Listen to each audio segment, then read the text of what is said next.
So I'm trying to get my life back on track. Lost my job, got wrongfully terminated. A lot of financial issues, and so that led to a lot of stress between me and my family where I was staying. Finally caught a break, got a car on Facebook Marketplace, and I headed out to Oxnard, California. And so I drive, and I always try to assume, is it a plane or is it something else? But no, there was no mistaking it. It was an egg-shaped UFO watching me, and I felt it watching me. And I've heard other people describe it, but when I felt it, it just overwhelmed me. It felt like it was protecting me. It felt feminine, and, I was raised Roman Catholic, so the silhouette reminded me of, like, the Virgin Mary. Ladies and gentlemen, welcome back to another episode of Debriefed. My name is Chris Ramsey, and today we're going to be continuing our read-through of the alien interview. So in 1947, a crash allegedly happened in Roswell, New Mexico, and this lady named Matilda MacElroy, who was a nurse at the time, stationed in Roswell, had written a letter to the author by the name of Lawrence R. Spencer, indicating that she, in fact, was the only person able to communicate with the sole surviving alien being of the Roswell crash. Spent a subsequent 6 weeks with this alien, interrogating it, asking it questions on behalf of the U.S. intelligence agencies and the government. This part is where it gets really interesting, because in this part, this is where Airl, the name of the alien, gets more familiar, significantly so, with the English language and starts to really fill the blanks. And right before we get started, folks, a quick word from our lovely sponsors. Welcome back to the Skiff, where sensitive files are locked down, communications are secure, and the information we handle never leaves this room. While we go to extreme lengths to protect classified details, out there, your personal data is just drifting around in the open. Data brokers are gathering it all. Your location, your purchases, your search history. And quietly selling it off to whoever's buying. And tracking them down yourself? Well, that's a full-time job. You'd spend weeks filing requests, pushing paperwork, and hoping someone on the other end even listens. That's why I use Incogni. You see, Incogni steps in as your personal data ops team. You authorize them once, and they handle the legal side, demanding that dozens, even hundreds, of data brokers erase your private details. Efficient, quiet, and effective. Go to incogni.com/area52 and use code area52 to get 60% off your annual plan. If we protect what's inside the skiff, shouldn't you protect what's outside of it? All right, folks, we paid the bills. Time to get into part 2 and chapter 4 of the alien interview. Again, highly recommend you guys pick this up. I left a link in the description. I know a lot of you guys have picked the book up. Maybe you can read along with me or get ahead of me. Totally up to you, but it is an interesting and fascinating read. All right, before we dive into this, there are a few connections that we've made since we last read the chapters. 2 names were sort of mentioned by Matilda. She said that the government brought in other psychics or people who were psychically inclined to try and interview the being without any success. These 2 people were named, first was Gertrude something or other, and the second was Krishnamurti. Both Krishnamurti and this Gertrude lady, if these are the people that I'll be referring to, this makes this very interesting, and it does add a point of sort of conjecture or a point of reference for this potentially being a real interview. Well, Gertrude or something another is mentioned. Now, Gertrude Schmeidler was a parapsychologist in the early 1900s. Well, in 1935, I believe, she graduated. She got her doctorate at Harvard University, where she also attended a lecture which was about extrasensory perception. A lecture by a parapsychologist by the name of Gardner Murphy, but she also then started reading J.B. Rhine's book, who's head of the Rhine Institute, which studies paranormal, sort of parapsychological sciences. Schmeidler graduated with a doctorate in psychology and focused the rest of her career and her life's work on psychical abilities. She even worked in the 1970s with a famous remote viewer for the government, Ingo Swann. I've never heard of Schmeidler before, Gertrude Schmeidler, but the second I started diving down the rabbit hole, I started noticing that she actually pops up everywhere. And in the 1940s especially is where she really ramped up her work on psychic behavior in parapsychology.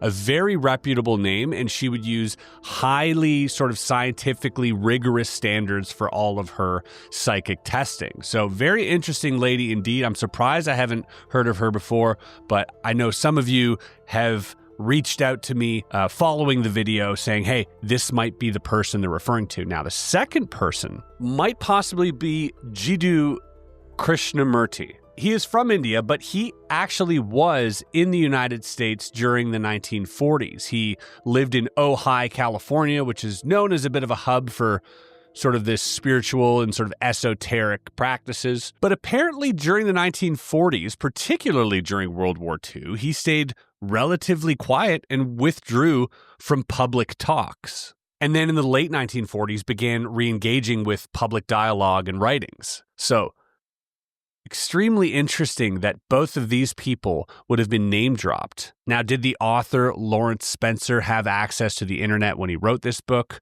Yes.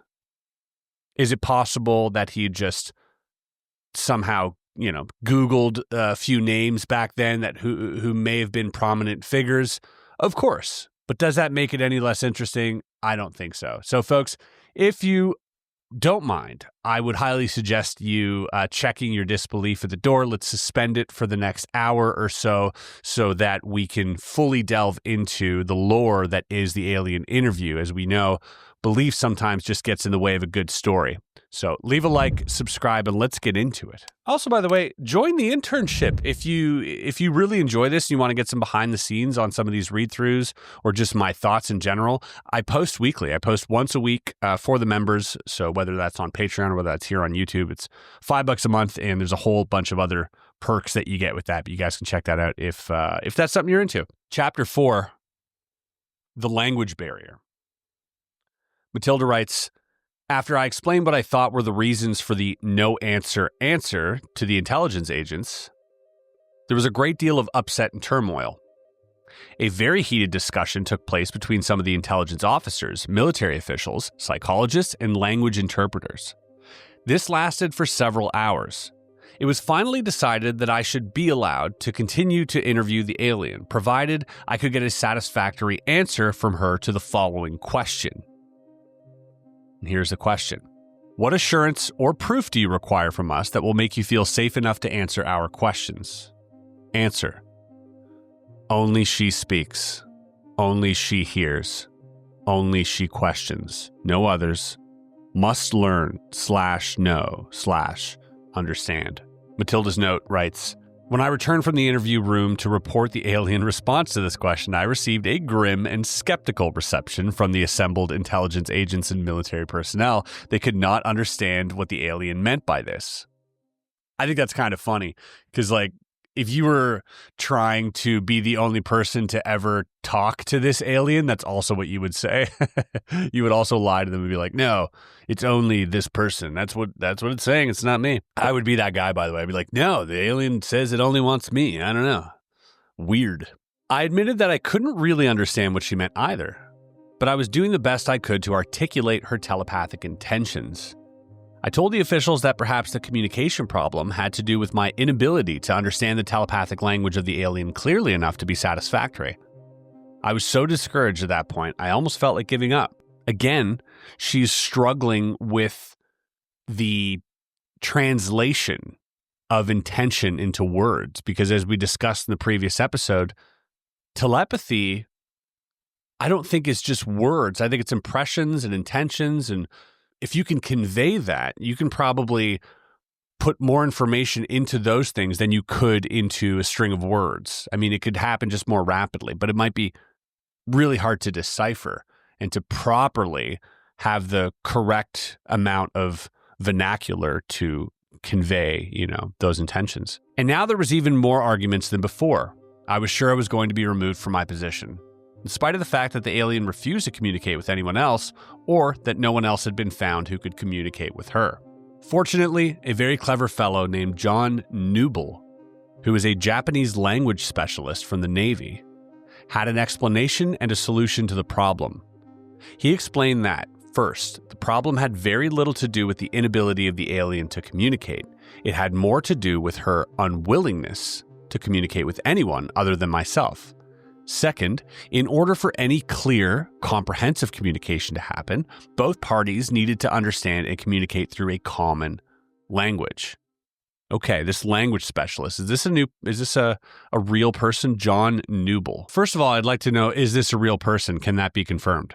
I couldn't find any verifiable information about a John Newble serving as a Japanese language specialist in the U.S. Navy. The alien interview book mentions him in the context of helping the alien learn English, but there are no known historical records or credible references confirming his existence. It's possible that he is a fictional or composite character created by the author. Yeah, okay, that's possible too. It's something I actually didn't consider, that this might be a pseudonym, but perhaps this is completely made up, or perhaps a real person and they completely, deleted his identity. Who knows? Okay, so eventually John pretty much suggests that there were two options. Matilda learn the language of the alien, or the alien had to learn to speak English. Only the latter was possible, so then they began to try and persuade Airl to learn English. So the language specialist suggested that she take several children's books and a basic reading primer and grammar text into the interview room. And the plan was to sit next to the alien and read aloud and pointing to the text that she was reading with her finger so that the alien could follow along. The theory was that the alien could eventually be taught to read, just as a child is taught to read by word and sound association with written word, as well as instruction in fundamental grammar. And as she writes, they also assumed, I think, that if the alien was intelligent enough to communicate with me telepathically and fly a spacecraft across the galaxy, that she would probably learn to speak a language as quickly as a 5-year-old or faster. She returned to the interview room and proposed this idea to Airl. Airl did not object, and no one had a better idea, so that's exactly what they did. Here we go. Chapter 5, Reading Lessons. Even if this is a fictional piece, I think it's such an interesting piece of universe building and lore, that most people would have left out. Matilda writes, I began the reading lessons with the first pages of a school book that had been used to teach pioneer children in the 1800s on the frontiers of America. It's called McGuffey's Eclectic Reader, Primer through 6th. She writes, as instructed, I sat next to Airl in the interview room reading aloud to her from each successive book in the series of McGuffey's Readers. Each of the books had excellent, simple illustrations of the stories and the subjects being taught, although they are very outdated by today's standards. Nonetheless, Airl seemed to understand and absorb every letter, sound, syllable, and meaning as we progressed. We continued this process for 14 hours a day for 3 consecutive days without interruption, except for a few meals and rest breaks on my part. But Airl did not take any breaks from anything. She did not sleep. Instead, she remained sitting in the overstuffed chair in the interview room, reviewing the lessons we had already covered. When I returned each morning to begin where we'd left off, she had already memorized the previous lessons and was well into the next pages. This pattern continued to accelerate until it became pointless for me to continue reading to her. So we're seeing now that Airl's exponential learning curve is being displayed for us, that she is consuming, retaining, and presumably going to be, regurgitating this information rather rapidly. Although Airl did not have a mouth to speak with, she was now able to, quote unquote, think at me in English. At the end of these lessons, Airl was able to read and study by herself. I showed her how to use a dictionary to look up new words she encountered. Airl consulted the dictionary continually after that. From then on, my job was acting as a courier for her, requesting that reference books be brought to her in a steady stream. Whoa. This little genius is like, bring me more, I must consume more knowledge.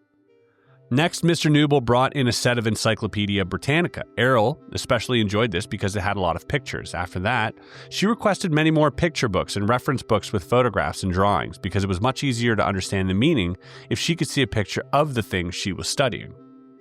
Over the next 6 days, books were brought in from libraries all over the country. I presume because it wasn't more than a few more days before she had read through several hundred of them. She studied every subject I could imagine. and many other very technical things I never wanted to know anything about, like astronomy, metallurgy, engineering, mathematics, various technical manuals, and so forth. Later, she began to read fiction books, novels, poetry, and the classics of literature. Airl also asked to read a great many books on subjects in the humanities, especially history. I think she must have read at least 50 books about human history and archaeology. Of course, I made sure that she received a copy of the Holy Bible also, which she read from cover to cover without comment or questions. Although I continued to stay with Airl for 12 to 14 hours a day, most of that time during the following week had been spent without much communication between us, except for an occasional question she asked me. The questions were usually meant to give her a sense of context or to clarify something in the books she was reading. Oddly, Airl told me that her favorite books are Alice's Adventures in Wonderland. Very, very good choice, Airl. Don Quixote de la Mancha, another great choice. And 1001 Nights. She said the authors of these stories showed that it is more important to have great spirit and imagination than great skill or power. Whoa, I love that. And that's something that we actually talk about a lot on this channel, is the power of fiction and its ability to not only convey really high-level ideas in a palatable, absorbable way, but also to allow you to think, to allow you to ponder and imagine and be curious and to encourage that curiosity. Please, 1 second. Before you hit that dial, I promise you this will be worth your time. You see, in the last few videos, we've been subliminally inserting these symbols. Symbols from an ancient alien language. Symbols that you might find in these playing cards. Symbols which can only be seen using a special technology. With this technology and with these playing cards, you'll be able to decipher what these symbols mean. Now, every single video will feature 5 of these symbols hidden randomly throughout the video. These symbols will translate into a code. Insert this code into our website and you'll get a prize. You see, so far, every single prize has been claimed, and they've been claimed by an intern, because you see, interns have early access to every single video. Increase your chances by becoming an intern, but don't let that stop you from trying. So future agents, I appreciate your time. Now, back to your regular programming. I could not answer a lot of her questions, so I consulted with the people in the outer room for answers. Most of these had to do with technical and scientific things. A few of her questions were about the humanities. The depth of complex understanding and subtlety of her questions showed that she had a very penetrating intellect. Personally, I think she had known a lot more about the culture of history of Earth than she was willing to admit when we started. I would soon discover how much more. Whoa. Oh, this is interesting. How the tables have turned now. Chapter 6 is my education begins, meaning Matilda's education is about to start. She's about to get some lessons from this little being. This is from Matilda's personal notes. By the 15th day after rescuing Airl from the crash site, I was able to communicate fluidly and effortlessly with her in English. She had absorbed so much written material by this time that her academic education far exceeded my own. Although I graduated from high school in Los Angeles in 1940 and attended college for 4 years of pre-medical and nursing training, the variety of my own reading had been fairly limited. I had not studied most of the subjects to which Airl had now been exposed, especially considering her acute understanding, very intense study habits, and a nearly photographic memory. She was able to recall long passages from books she read. She was especially fond of sections of her favorite stories from classic literature like The Adventures of Huckleberry Finn, Tales from Gulliver's Travels, and Peter Pan, and The Legend of Sleepy Hollow. By this time, Airl had become the teacher, and I was the student. I was able to learn what men of Earth do not know and have no way of knowing. Well, this piques my interest. Let's go. Spit it out. The throng of scientists and agents who observed us through the one-way glass of our interview room, whom Airl and I now referred to as the gallery, were growing increasingly impatient to ask her questions, but Airl continued to refuse to allow any questions to be asked of her by anyone other than myself, even vicariously through me as an interpreter or in writing. Whoa. I will take a brief moment here just to acknowledge something that someone pointed out in the comments as well last week, is that the vocabulary that this nurse is using is quite extensive. Using a word like throng, the throng of scientists, and this is in quotes. So this is supposedly a direct transcript of what Matilda had written to the author here. And if that's the case, I don't know whether Matilda, and she even says herself that her own sort of reading had been fairly limited, in that she didn't go to school for English or literature. Now, I understand that perhaps back then our vocabulary might have been quite a bit more expansive than today. So I'm willing to take that into account. However, she does write like a writer, like a novelist. And I had someone else comment recently that after comparing the writing style of Matilda to the authors, that AI found that there was a lot of similarities. Obviously, cannot be proven, but there are similarities. So, did the author take any creative liberties? Perhaps. I think that would be to his detriment and to the detriment of the story. So we have to assume that this is a transcript, but then why is it so, why is it written with such a writing capability? It does cause for pause, I will say that. So here, this is interesting. On the 16th day, Airl and I sat next to each other as she read. She closed the last page of a book she was reading and placed it aside. I was about to hand her the next book from a large pile waiting to read when she turned and said, or thought to me, "I am ready to speak now." At first, I was a little confused by the remark. I gestured for her to continue, and she began to teach me my first lesson. Here we go, folks. Question: what would you like to say, Airl? Airl then proceeds to answer. I have been a part of the Domain Expeditionary Force in this sector of space for several thousand years. However, I have not personally had intimate contact with beings on Earth since 5965 BCE. It is not my primary function to interact with inhabitants of planets within the domain. I am an officer, pilot, and engineer with many duties to perform. Nonetheless, although I am fluent in 347 other languages within the domain, I have not been exposed to your English language. The last Earth language with which I was conversant was the Sanskrit language of the Vedic hymns. At that time, I was a member of a mission sent to investigate the loss of a domain base located in the Himalaya Mountains. An entire battalion of officers, pilots, communications, and administrative personnel disappeared and the base destroyed. The last Earth language. That's so cool. Several million years ago. Whoa, hold on. Several million years ago, I was trained and served as an investigation, data evaluation, and program development officer for the domain. Because I was experienced in that technology, I was sent to Earth as a part of the search team. One of my duties involved interrogation of the human population that inhabited the adjoining area at that time. Many of the people in that region reported sighting Vimanas, or spacecraft in that area.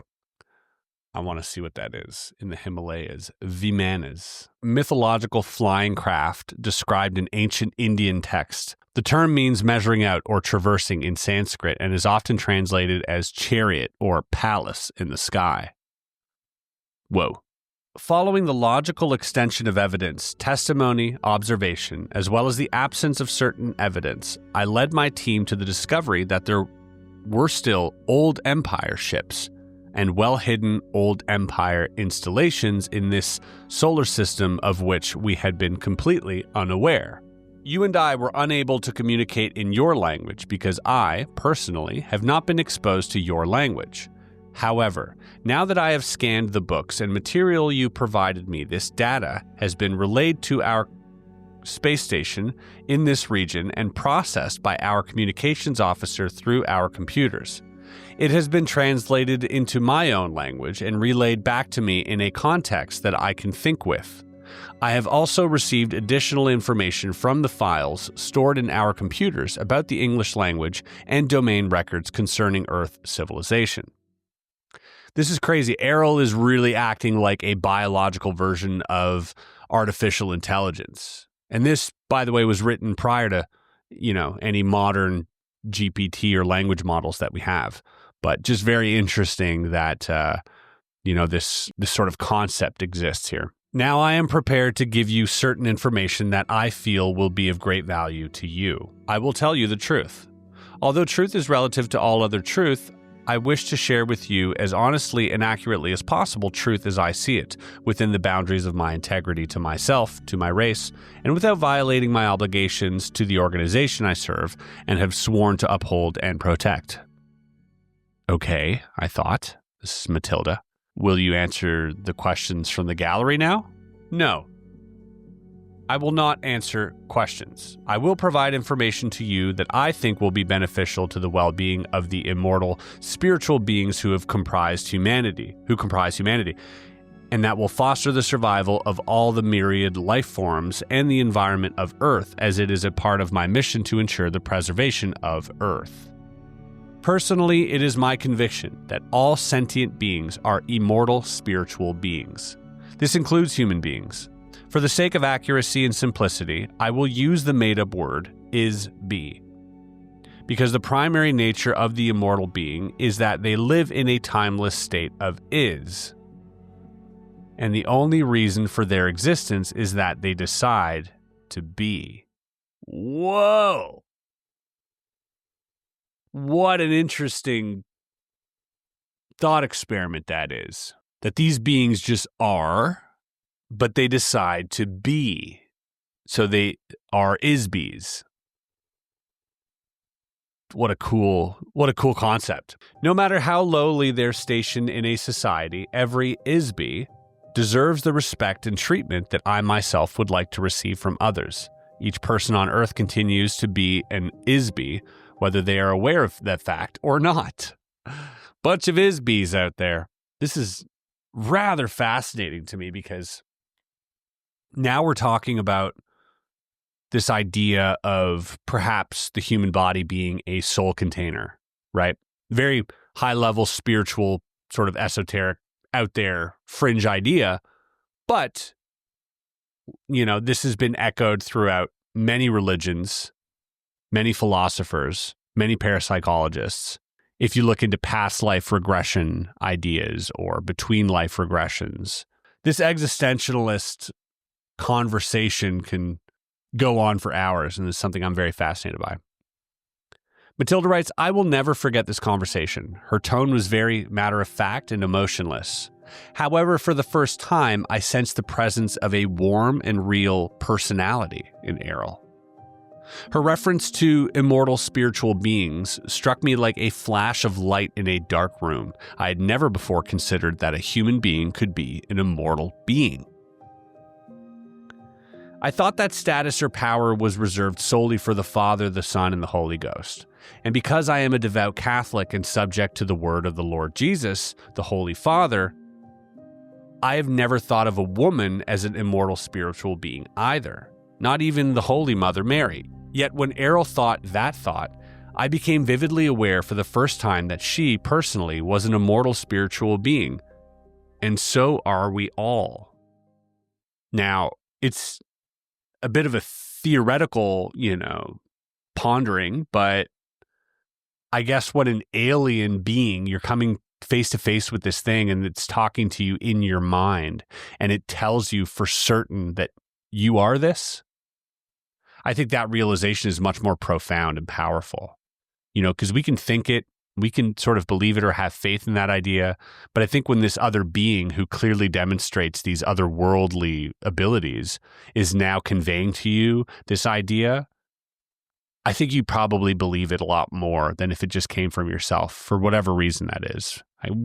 We're always seeking external, validation, and that's part of the search for extraterrestrial life, is to give us these answers. But if this being did choose to give us an answer like that, that would blow my mind. That would concretize whatever idea I already had.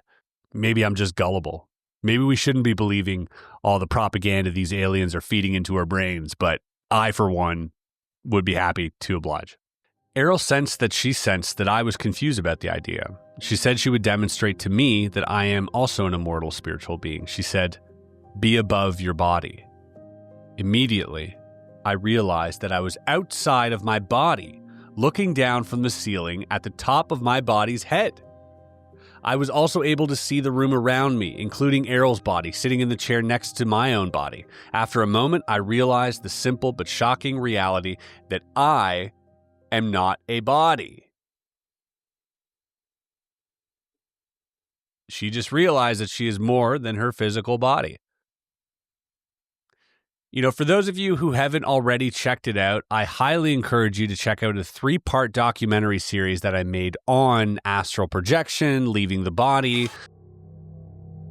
It felt like my consciousness was like flapping behind me, like a cape in the wind. The experience seemed like it lasted thousands of years. And I'm standing like this, and suddenly I realize that I'm standing behind myself. So as he realizes he's out of body, he's like, well, what do I do now? And looking at my hand and thinking, can I stick my hand through the glass? And sure enough, I could. And I felt my body lighter than before, and I felt like I could lift out of my body. It's like what Bob and Rose says, you're more than your physical body. I felt something bumping against my shoulder. What I was bumping against was the ceiling of my bedroom. Now, obviously, this caught the attention of the CIA. The first thought I had in my mind was, this is ancient. My soul came out of the mold of my body. 3:09 a.m. This was the first time I left my body. To this day, I still think was not a dream. Human beings are magical. I want people to understand that. That's what this whole place is for. We all have individual power that is immense. It's not for everybody, but it's available to everybody. Truth really is stranger than fiction. The one main thing I got from the out-of-body experience is the absolute knowledge that I would transcend physical mortality. I'm going to take you through every single part of the process as much as I can, as much as I'm allowed to, and figure out how to leave my body. But I made a 3-part documentary on the process of leaving the body because it had happened to me involuntarily. And then subsequently, through months and months of meditation, I was able to leave my physical body multiple times. And I documented this, and I went into a deep dive and talked to experts and just people who are really familiar with the matter. It was one of the earlier things we did on this channel, but highly encourage you guys to check it out if at all you're interested in that type of thing. To me, I was still am very fascinated by this idea. In that moment, a black veil lifted. And for the first time in my life, and for a very long time into the past, I realized that I'm not my soul, but that I am me, a spiritual being. This was an unexplainable epiphany, but one that fills me with joy and relief I cannot recall having experienced ever before. As for the immortal part, I do not understand her meaning, as I have always been taught that I am not immortal. A spirit, perhaps, but certainly not immortal. After a moment, I'm not sure how long, Airl asked me if I had a better understanding of this idea. Suddenly, I was back inside my body again and said out loud, "Yes, I see what you mean." I was so taken aback by the experience that I had to get up from my chair and walk around the room for a few minutes. I made an excuse that I needed to get a drink of water and go to the restroom, which I did. In the restroom, I looked at myself in the mirror. I used the toilet, refreshed my makeup, and straightened my uniform. After 10 or 15 minutes, I felt more normal again and returned to the interview room. After that, I felt as though I was no longer just an interpreter for Airl. I felt as though I was a kindred spirit. I felt like I was safe at home with a trusted friend or family member, as close as I ever had. Airl sensed and understood my confusion about the concept of personal immortality. She began her first lesson with me by explaining this to me. Again, this one, being fiction or not, the ideas that are being discussed here on a personal level, I've felt what that feels like. Not trying to convince anyone of anything, but, I've perceivably exited my body during a waking meditative state, completely lucid, and saw myself laying down, right? This happened to me. I have complete recollection of the entire thing. I was not asleep when this happened. And after that moment, I was severely rocked to my core because it completely expands your perception of what you might be. And I say what you might be because, again, there is this reluctance within me to completely give into this idea, be it my magic-based skepticism, which I've been fostering for nearly 20 years. But it rings true and it feels true when I look into these things. It's a very profound experience. Whatever it was, forces you to let go of the physical attachment we have to our bodies and to the ideas that are attached to that physical, the ideas of materialism and all this stuff. It's just, yeah. Go check that documentary out if you haven't already. I put a lot of work into it, and it's worth a look, even if you're a skeptic. I go into it being a skeptic. Airl told me her reasons for coming to Earth and for being in the area of the 509th Bomber Squadron. She was sent by her superior officers to investigate the explosions of nuclear weapons which have been tested in New Mexico. Her superiors ordered her to gather information from the atmosphere that could be used to determine the extent of radiation and potential harm this might cause to the environment. During her mission, the spacecraft was struck by a lightning, which caused her to lose control and crash. The spacecraft, okay, hold on. This is one point of contention that a lot of you have brought up, and I think rightfully so. If you are millions of years old and have all the technology and are able to bounce around the universe at will, wouldn't you prepare for a lightning storm in some way? Wouldn't you have conquered the effects that lightning might have on your technology? It's a valid question. The spacecraft is operated by ISBs who use doll bodies in much the same way that an actor wears a mask and costume. It is like a mechanical tool through which to operate in the physical world. She, as well as all of the other ISBs of the officer class and their superiors, inhabit these doll bodies when they are on duty in space. When they are not on duty, they leave the body and operate, think, communicate, travel, and exist without the use of a body. Whoa! Bob Lazard mentioned the idea of containers, which is something he read in those blue documents that they referred to us as containers.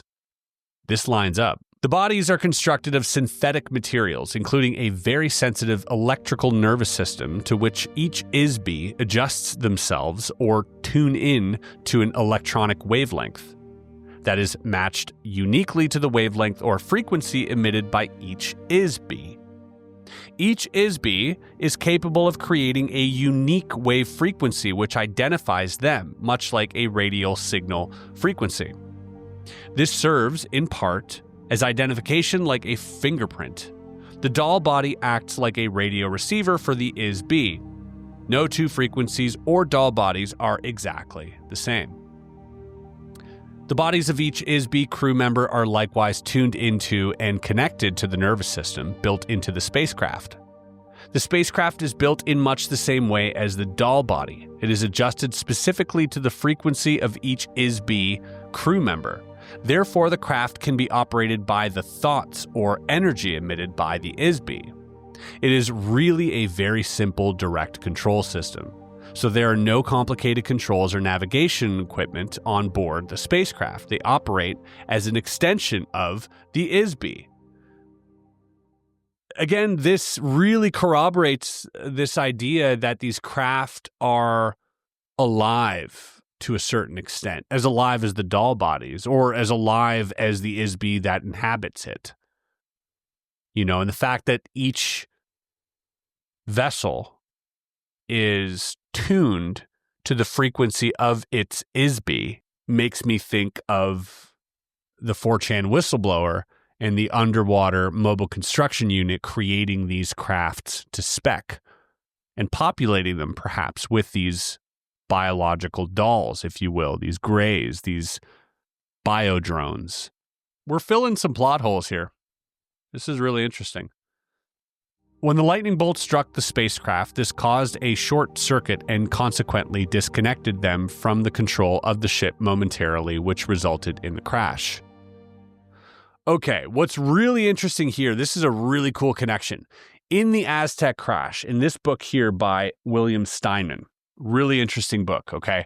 I'm pretty high conviction that this crash happened. A 100-foot in diameter craft soft landed in the vicinity of Aztec, New Mexico, 8 months after the crash in Roswell, where up to 16 bodies were then found dead in the craft. Now, these bodies, some of them had been charred, but the inside of the craft looked particularly intact, and so did the outside of the craft. Something happened to where it seems like these bodies were electrocuted and all simultaneously died, like as if a mass depressurization had happened, or they don't really have an explanation for why they all died. You know, a rupture in the electrical signal, which is controlling, you know, this communication between the ISB spirit and the physical doll body would make sense. Let's just say it is one of the biggest secrets, I think.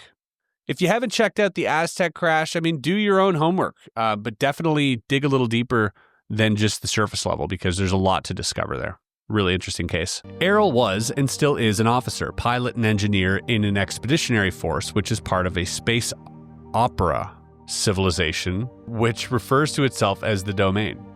This civilization controls a vast number of galaxies, stars, planets, moons, and asteroids throughout the area of space that is approximately 1/4 of the entire physical universe. The continuing mission of her organization is to secure control and expand territory and resources of the Domain. Airl pointed out that their own activities were very similar in many ways to the European explorers who discovered and claimed the New World of the Holy Father, the Pope, and for the kings of Spain, Portugal, and later on Holland, England, France, and so forth. Europe benefited from the property acquired from the native inhabitants. However, the native inhabitants were never consulted with or asked for their permission to become a part of the domain of European nations, and the soldiers and priests they sent to acquire territory and wealth in order to advance their interests. Yeah. So Airl is saying that they're kind of like the colonizers, except for the whole, not asking permission part. Airl said that she read in a history book that the Spanish king regretted the brutal treatment of the native inhabitants by his soldiers. He feared retribution from the gods he worshipped, as he described in the various testaments of the Bible. He asked the Pope to prepare a statement called the Requirement, which was supposed to be read to each of the newly encountered native inhabitants. The king hoped that the statement, whether it was accepted or rejected by the natives, would absolve the king of all responsibility for the resulting slaughter and enslavement of these people. He used this statement as justification to confiscate their lands and possessions by his soldiers and the Pope's priests. Apparently, the Pope personally did not have any feelings of guilt or responsibility in the matter. Airl thought that such actions were those of a coward, and that it is no surprise that the territory of Spain was diminished so quickly. Only a few years later, the king was dead and his empire had been assimilated by the other nations. So Airl is subtly hinting at karma. Airl said that this sort of behavior does not occur in the domain. Their leaders assume full responsibility for the actions of the domain and would not denigrate themselves in this fashion. Nor do they fear any gods or have any regret for their actions. This idea reinforces my earlier suggestion that Airl and her people are probably atheists. In the case of the acquisition of Earth by the domain, the rulers of the domain have chosen not to openly reveal this intention to the native inhabitants of Earth until a later time when it may or may not suit their interests to reveal themselves. For the present time, it is not strategically necessary to make the presence of the domain expeditionary force known to mankind. In fact, until now, it has been very aggressively hidden, for reasons that will be revealed later. The asteroid belt near Earth is a very small but important location for the domain in this part of space. Actually, some of the objects in our solar system are very valuable for use as low-gravity space stations. They are interested primarily in the low-gravity satellites in this solar system, which consist mainly of the side of the moon facing away from Earth and the asteroid belt, which was a planet that was destroyed billions of years ago, and to a lesser degree, Mars and Venus. Dome structures synthesized from gypsum, or underground bases covered by electromagnetic force screens, are easily constructed to house the domain forces. Whoa. Once an area of space is acquired by the domain and becomes a part of the territory under its control, it is treated as the property of the domain. The space station near the planet Earth is important only because it lay a path of the domain expansion route toward the center of the Milky Way galaxy and beyond. Of course, everyone in the domain is aware of this, except for the people of Earth. This sounds exactly like the very beginning of The Hitchhiker's Guide to the Galaxy, when 6-foot-tall ape descendant Arthur Dent, when he's faced with a bulldozing team that would like to drive a bypass through his house, he comes out in his bathrobe, waving his fists in the air, saying, "You can't just bulldoze my house down to drive a bypass through this place," when ironically a Vogon constructor fleet appears in the air and delivers the same news to the Earth, saying that they are also in the way of a sort of intergalactic highway that just happens to be, going through the vicinity of Earth, and that they have to build a bypass, through it. This sounds exactly like that. Now, was Lawrence Spencer a fan of Douglas Adams? Or had Douglas Adams, tuned in to an actual deeper truth of humanity when writing his piece of, comical science fiction? Chapter 7. A lesson in ancient history. Okay, this is interesting. Now we dive into some historical interpretations or depictions of Earth and possibly more. But this is where we get to really tie in perhaps some of the Lacerda files and see if anything corroborates or anything meshes with what we were told from, the reptile. Matilda talks about 6 or 7 men who asked for clarifications of the statements. She had a stenographer there. She had all these other people, and they were trying to get Airl, to answer specific questions prompted by the members of the gallery, and she did her best to reassure everyone that she would, try her best at making that happen. But nevertheless, only 3 things happened every day thereafter. 1, Airl resolutely refused to answer any questions that she sensed had been posed or suggested to me by the gallery. 2, Airl continued to instruct me in subject matter in her own voice. And 3, every evening after my interview or instruction from Airl, she would give me a new list of subject matter about which she wanted more information. Each evening, I presented this list to the gallery. The next day, Airl received a large stack of books, magazines, articles, and so forth. She would study all of these during the night while I slept. This pattern repeated every day during the remainder of the time I spent with her. The subject matter of my next interview or lesson from Airl continued with a brief history of Earth, our solar system, and nearby space from the perspective of the domain. Airl says, "Before you can understand the subject of history, you must first understand the subject of time. Time is simply an arbitrary measurement of the motion of objects through space. Space is not linear. Space is determined by the point of view of an is-be when viewing an object. The distance between an is-be and the object being viewed is called space. That's a great way to put it, by the way. I think that's just accurate. Objects or energy masses in space do not necessarily move in a linear fashion. In this universe, objects tend to move randomly or in a curving or cyclical pattern, or as determined by agreed upon rules. History is not only a linear record of events, as many authors of history books imply, because it is not a string that can be stretched out and marked like a measuring tool. History is a subjective observation of the movement of objects through space, recorded from the point of view of a survivor rather than those of those who succumbed. Yeah, I mean, only the winners write history. Events occur interactively and concurrently, just as the biological body has a heart that pumps blood, while the lungs provide oxygen to the cells, which reproduce, using energy from the sun and chemicals from plants, at the same time as the liver strains toxic wastes from the blood and eliminates them through the bladder and the bowels. All of these interactions are concurrent and simultaneous. Although time runs consecutively, events do not happen in an independent linear system. In order to view and understand the history or reality of the past, one must view all events as part of an interactive whole. Time can also be sensed as a vibration, which is uniform throughout the entire physical universe. This is a very interesting way of observing it too, because things could happen simultaneously, can be affected because of other things happening. Writing it down in a linear fashion isn't optimal, but it is the only way we've found to, convey the idea of time.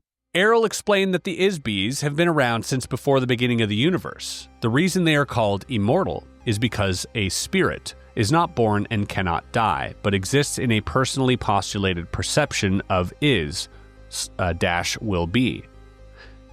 She was careful to explain that every spirit is not the same. Each is completely unique in identity, power, awareness, and ability. The difference between an Is-Bee, like Airl, and most of the Is-Bees inhabiting bodies on Earth is that Airl can enter and depart from her doll at will. She can perceive at selective depths through matter. Airl and other officers of the domain can communicate telepathically. Since an Is-Bee is not a physical universe entity, it has no location in space or time. An Is-Bee is literally immaterial. They can span great distances of space instantly. They can experience sensations more intensely than a biological body without the use of physical sensory mechanisms. An Is-Bee can exclude pain from their perception. Airl can also remember her identity, so to speak, all the way back into the dim mists of time for trillions of years. She says that the existing collection of suns in this immediate vicinity of the universe have been burning for the last 200 trillion years. The age of the physical universe is nearly infinitely old, but probably at least 4 quadrillion years since its earliest beginnings. Okay, those numbers are pretty arbitrary, because none of us can quantify 100 billion, let alone a trillion or a quadrillion. And it is interesting that they said that the suns have been burning for trillions of years. I'm sure modern astronomers and scientists would probably disagree with that, but perhaps Airl knows something we don't. Time is a difficult factor to measure, as it depends on the subjective memory of Is-Bees, and there has been no uniform record of events throughout the physical universe since it began. As on Earth, there are many different time measurement systems, defined by various cultures, which use cycles of motion and points of origin to establish age and duration. The physical universe itself is formed from the convergence and amalgamation of many other individual universes, each one of which were created by an Is-Bee or group of Is-Bees. The collision of these illusory universes commingled and coalesced and were solidified to form a mutually created universe, because it is agreed that the energy and forms can be created but not destroyed. This creative process has continued to form an ever-expanding universe of nearly infinite physical proportions. Whoa. So Airl is basically saying that these spiritual beings create universes, and because you can't uncreate something, it's just been ongoing kind of forever. This also comes up in the book Journey of Souls by Dr. Michael Newton. Very interesting read. I've read Journey of Souls and Destiny of Souls. He's written a few books. Basically, they're just regression sessions with patients who he's regressed to their lives between lives. And anyways, he gets some really profound answers towards the end of his book, which tend to suggest that the higher level souls, or the ones that have been around for longer, are the ones creating universes and galaxies and changing cells and everything else. So really interesting. Before the formation of the physical universe, there was a vast period during which universes were not solid, but wholly illusionary.